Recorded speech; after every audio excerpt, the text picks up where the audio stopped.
Assalamualaikum semuanya. Pada kesempatan kali ini, di sini saya memiliki sebuah adapter charging, yakni dengan merek Oppo original.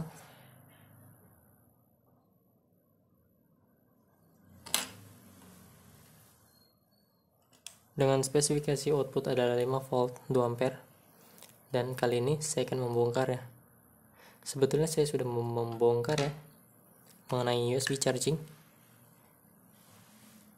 Untuk membongkarnya bisa dikatakan sangat sulit dikarenakan pada area antara tutupan atau housing bawah dengan cover dilapisi oleh lem, mungkin entah itu lem apa, intinya adalah lemnya tipikal padat bukan silikon. Maka dari itu diperlukan tenaga untuk membongkarnya dengan perlahan agar tidak merusak housing. Kalian bisa mencongkelnya perlahan dengan cara memotek seperti ini agar dapat membungkanya. Dibandingkan dengan kalian mencongkel dengan menggunakan obeng, mungkin akan merusak pada area cover bagian atasnya. USB charging ini bisa dikatakan sudah hampir mungkin kurang lebih sekitar 6 tahun, mulai dari tahun 2016 hingga mungkin tahun 2023, dalam keadaan masih bagus ataupun masih sangat-sangat bagus. Pada bagian belakang terdapat beberapa komponen, dan pada bagian depan terdapat beberapa komponen, yakni seperti halnya transformer, kapasitor, fuse. Sebagai ketika short circuit maka akan memutus fuse tersebut. Dan di sini terdapat NTC sebagai pembatas arus inrush current, induktor sebagai filter, AC line atau DC input 400 volt atau 300, kapasitor safety antara primer dan sekunder agar tegangan output tidak noise ataupun tidak terlalu kotor. Dan terdapat aluminium kapasitor pada bagian DC output. Di sini adalah soket USB female sebagai lubang output dari adapter charging ataupun wall charging. Pada bagian belakang terdapat beberapa komponen seperti halnya diode bridge untuk penyiar dari input AC line menuju arah DC output, yakni senilai 300 volt DC, difilter oleh kapasitor 400 volt DC untuk menyentabilkan tegangan output. Lalu masuk terhadap induktor, dari induktor masuk lagi terhadap kapasitor sebagai filter untuk menggantikan peranan EMI filter pada bagian input, dikarenakan terdapat EMI filter. Dan terdapat beberapa komponen seperti halnya dioda, kapasitor, resistor dioda, kapasitor, resistor dioda. Dan hanya seperti itu terdapat IC switching plus rangkaian feedback pada bagian bawah ataupun pada bagian bottom yang sudah terintegrasi dengan power switch, yakni mungkin MOSFET atau transistor sebagai switchingnya. Pada bagian atas tidak terlihat apa-apa, hanya transformer dan terdapat beberapa lem silikon dan USB output. Pada bagian bawah, pada bagian area sekunder, dia menggunakan sistem sistem penyiar, yakni synchronous rectifier, yakni menggunakan MOSFET agar menurunkan power loss daripada dioda. Pada beberapa charging yang bagus, wajib atau harus menggunakan synchronous rectifier, entah itu charging 20 watt, 50 watt, 100 watt, hingga 200 watt, menggunakan synchronous rectifier yakni sebuah MOSFET, agar ketika menggunakan dioda terdapat power loss, daripada power loss tersebut akan menghasilkan panas yang cukup, dan ketika dioda tersebut panas maka terdapat daya output yang turun ataupun menyebabkan efisiensinya akan turun, disebut dengan power loss. Ini adalah IC switchingnya, yakni dari Power Inc.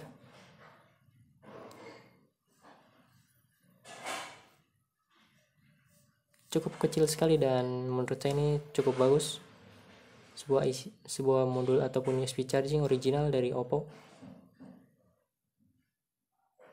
dengan tegangan outputnya cukup baik dan mampu mengalirkan arus lebih dari 2 ampere setelah saya ukur dengan menggunakan electronic load, yakni yang menggunakan transistor dan juga potentiometer. Oke, dan ini salah satu contohnya sebuah charger robot dengan harga mungkin 20 ribuan, yakni dimana dia sudah menggunakan sistem yakni synchronous rectifier sebagai pengganti dioda ultrafast atau bahkan Schottky. Dan IC switching konvensional.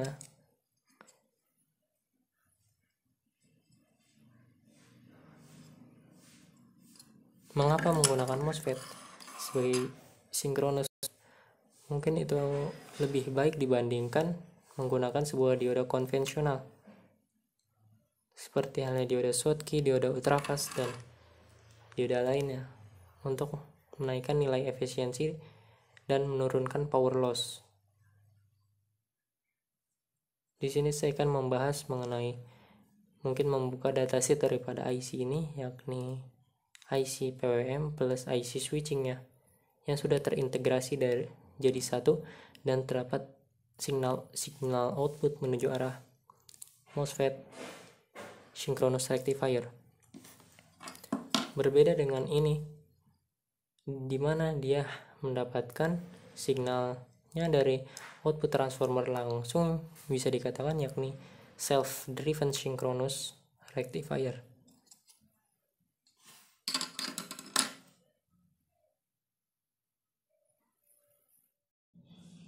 Ini adalah salah satu datasheet mengenai IC chargernya keluaran daripada power integration.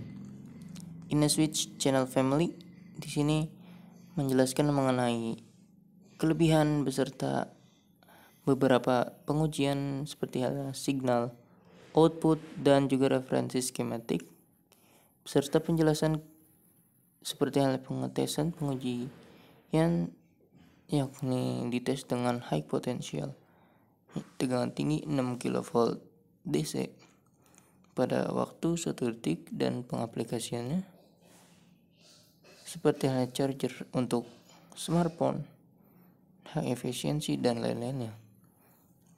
Di sini adalah jenis-jenis IC-nya dengan die outputnya, adapter 1 dan big or open frame. Dan penjelasan mengenai keduanya adalah terdapat di tabel 1, output power table. Ini adalah internal daripada IC-nya pada bagian primer, dan di sini internal daripada pada bagian sekunder. Dan penjelasan mengenai masing-masing pin.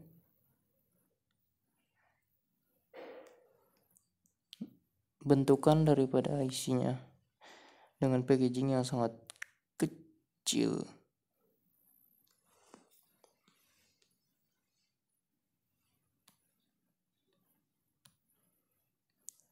Oke, mungkin seperti itu pada IC datasheetnya. Untuk lebih lanjut kalian bisa membacanya mengenai data daripada IC tersebut.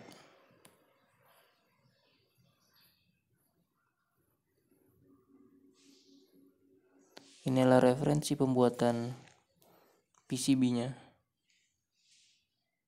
sebagai adapter charging atau bahkan yang lainnya, beserta perhitungan rumus-rumus mengenai mungkin jumlah gulungan transformer,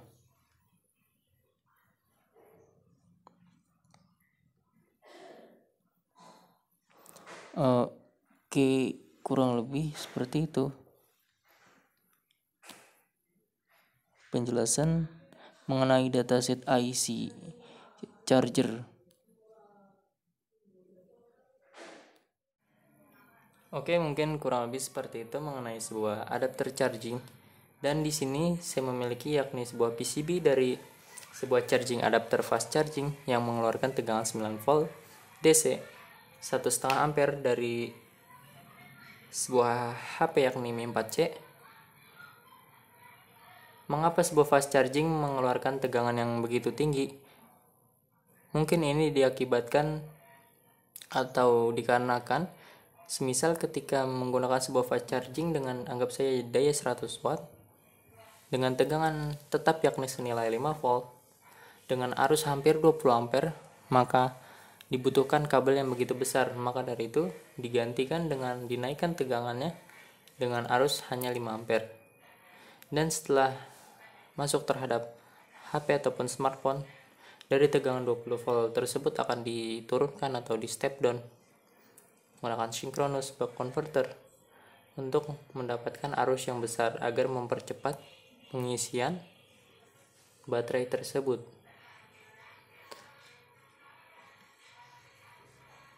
Di sini terlihat sebagai AC line input yakni live, dan di sini netral.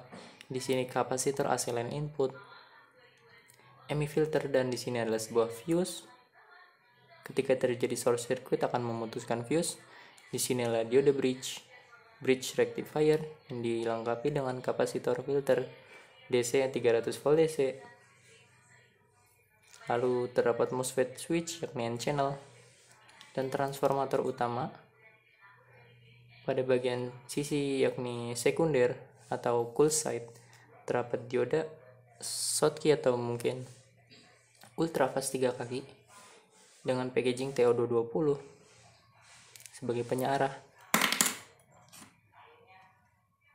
Kapasitor filter di sini adalah komunikasi untuk antara smartphone dengan adapter charging untuk berkomunikasi dengan handphone, yakni ketika handphone memerintahkan sebuah adapter charging mengeluarkan tegangan 9 volt, maka dia akan berkomunikasi melalui jalur data positif dan juga data negatif dari kabel USB charging.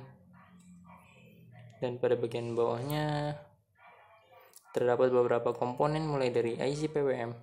Di sini 2 buah optocoupler, mungkin satu referensi feedback tegangan, dan salah satu kemungkinan antara arus atau bahkan komunikasi fast charging dari IC-nya untuk memerintahkan optocoupler membuka tegangan yakni 9 volt untuk mengalirkan tegangan 9 volt DC.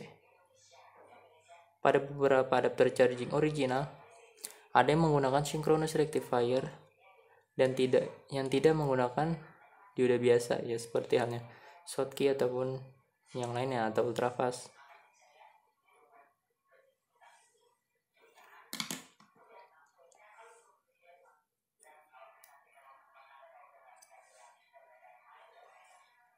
Di sini saya akan mencoba menyalakannya bahwa keadaan adapter ini masih dalam keadaan bagus, yakni masih mengeluarkan tegangan 5 volt DC.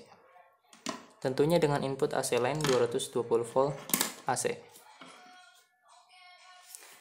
Di sini saya siapkan AC line input dan di sini multimeter untuk mengukur tegangan DC output. Lalu saya masukkan terhadap AC line plug.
Di sini saya akan mengukur pada tegangan kapasitor.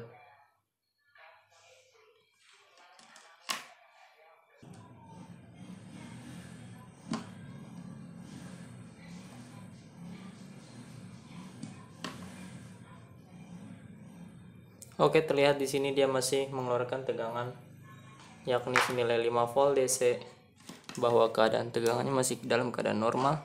Tentunya dengan input AC line 220 volt, lalu disearahkan atau di bridge oleh kapasitor, atau maksud saya adalah dioda bridge, disearahkan menjadi tegangan DC. Dari tegangan DC tersebut, tegangan negatif akan masuk terhadap salah satu kaki source IC package dari power ink, dan salah satu positif menuju arah induktor, maksud saya adalah transformator, lalu di switch oleh drain MOSFET, yakni terdapat internal startup seperti halnya sistem mungkin gacun, kurang lebih seperti itu mengenai sistemnya. Mungkin bisa dikatakan mirip seperti gacun, yakni tegangan drain masuk terhadap MOSFET drain dari gacun dan lalu di startup. Tidak mendapatkan bias tegangan lain ketika pertama kali menyala atau startup. Lalu ketika telah menyala, mungkin tegangan referensi bias akan masuk terhadap IC untuk menyuplai IC tersebut agar tetap bekerja atau terus bekerja.